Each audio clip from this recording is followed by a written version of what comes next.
Adigu kalima tihid fahamka niyad-jabka dhalmada kadib. Ilmo dhalidda waxay keeni kartaa farxad, laakiin hooyooyin badan waxay sidoo kale keentaa murugo, walwal. Tan waxaa loogu yeedhaa niyad-jab dhalmada kadib, waxayna ku dhici kartaa qof kasta, dhaqan kasta iyo dal kasta.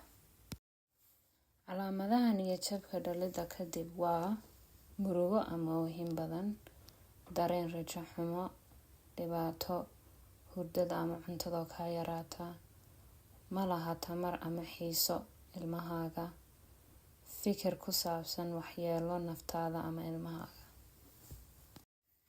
Murugada dhalmada kadib waxaa sabab u ah dhowr arrimood: isbedelada jirka, hormoonada, walaaca, ama inaad ka fog tahay qoyskaaga.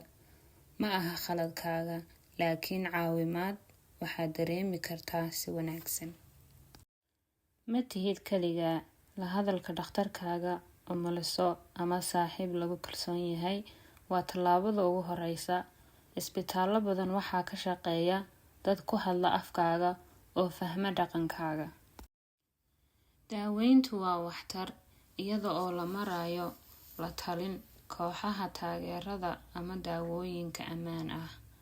Waxaad xaq u leedahay inaad caafimaad qabto. Haddii adiga ama qof aad taqaan u baahan yahay caawimaad, wac ama booqo rugtada caafimaad ee deegaanka ama xarunta caafimaadka bulshada. Weydiiso turjubaan haddii loo baahdo, luqadaadu waa muhiim. Mareykanka, wac 988, xiriirka nolosha qofka istilka.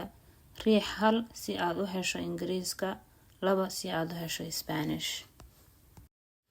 Hooyonimadu waa safar, kaligaa ma tihid, caawinaadna way jirtaa iyo boogaasho waa suurtagal.